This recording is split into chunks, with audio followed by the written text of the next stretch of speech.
In 2023, a survey of over 10,000 men between the ages of 18 and 35 found that Stoicism was the single most searched philosophical term on the internet.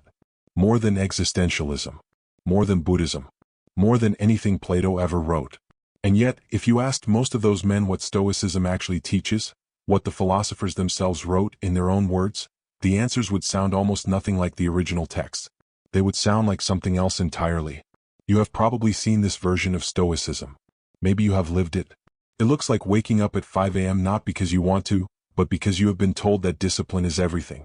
It looks like swallowing your anger at work and calling it virtue. It looks like watching someone you love walk out of your life and telling yourself that attachment is weakness, that needing people is soft, that a real man, or a strong person, feels the blow and shows nothing. This version of Stoicism is everywhere. It is in the podcast with the cold plunge thumbnails. It is in the Reddit threads telling young men to embrace the grind. It is in the gym motivation reels set to Hans Zimmer music, quoting Marcus Aurelius between clips of someone deadlifting twice their body weight. It is compelling. It is aesthetically serious. And it is almost entirely wrong about what the Stoics actually believed. What happened between ancient Athens and your algorithm is worth understanding. Because the real philosophy, the one Seneca, Marcus Aurelius, and Epictetus actually wrote, is something far stranger, far more human, and far more useful than anything hustle culture has borrowed from it. Seneca was not a monk. He was not an ascetic. He was one of the wealthiest men in Rome, a playwright, a senator, an advisor to an emperor who eventually ordered him to die. When Nero sent the soldiers to his door, Seneca sat down, cut his veins, and dictated his final thoughts to scribes who were weeping around him. He was calm. But he was not cold. The people in that room were crying because they loved him, and he had spent a lifetime arguing that this love, grief, the capacity to be moved, was not a weakness to be overcome. It was the whole point.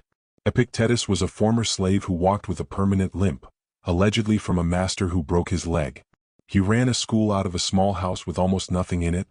His entire philosophy was written down by a student because he never wrote a word himself. Marcus Aurelius was a Roman emperor who had every material comfort available to any human being alive in the 2nd century. And he spent his private journals he never intended anyone to read, confessing doubt, exhaustion, frustration with himself, and the daily effort required just to be a decent man. None of these men were machines. None of them preached numbness. What they preached was something more demanding and more interesting: the disciplined examination of your own inner life. The first idea modern Stoicism gets wrong is this one, that Stoicism means not feeling. The Stoics had a word, apatheia. And yes, it is where the English word, apathy, comes from. But apatheia did not mean indifference. It meant freedom from destructive passions, the ones that cloud your judgment and make you act against your own values. It was not the absence of feeling. It was the absence of being controlled by feeling. Seneca wrote to his friend Lucilius, "It is not that I do not grieve, it is that I am not enslaved by grief." There is a difference between those two things. A significant one. The man who tells you that grieving is weakness has misread every page. Think of it this way. You are driving in heavy rain. Emotion is the weather. Apatheia is not pretending there is no rain. It is not rolling down the window to prove you can handle it. It is keeping your hands on the wheel, your eyes on the road, and still arriving where you were going. The second idea hustle culture borrows and distorts is the Stoic concept of control. You have probably heard the shorthand, focus only on what you can control. It is printed on coffee mugs. It is quoted in boardrooms. And it is true as far as it goes. Epictetus was clear. Some things are up to us and some things are not. Your judgments, your intentions, your effort, these are yours. Everything else, other people's opinions, outcomes, your reputation, your body's health, these are not fully in your hands. But here is what the hustle culture version strips out. Epictetus was not telling you to be indifferent to other people. He was telling you to stop outsourcing your worth to them. Those are not the same instruction.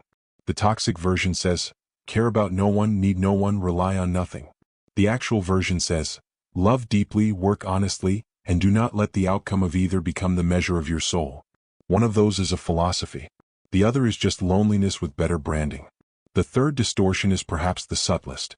The idea that Stoicism is for the strong.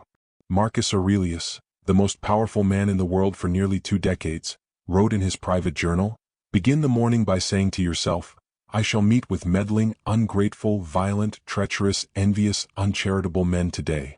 Not as a flex. As a preparation for patience.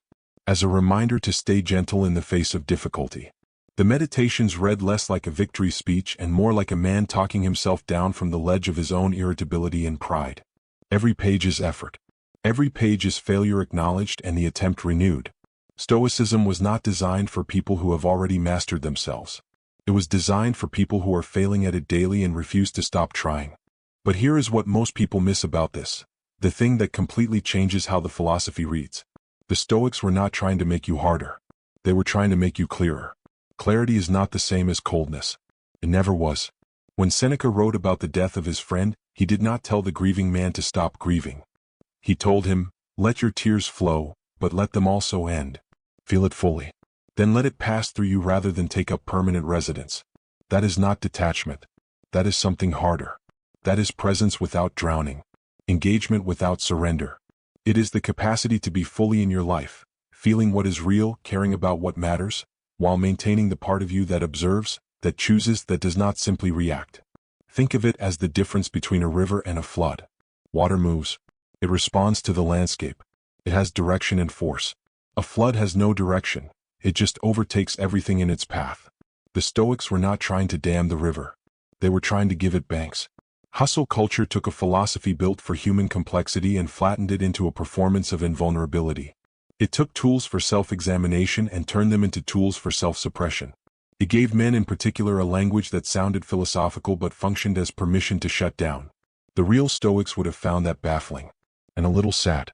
There is a line in Seneca's letters that rarely gets quoted in the motivational spaces. He is writing to Lucilius about friendship and he says this, "Withdraw into yourself as much as you can, but also let in those who will make you better." That is not the quote you see on the cold plunge videos. But it is the one that tells you what he was actually building toward. Not isolation. Not performance. Not the theater of not caring. A life examined closely enough that you stop performing it, for the algorithm, for the audience, for the version of yourself that needs to seem untouchable. The philosophy was always about that.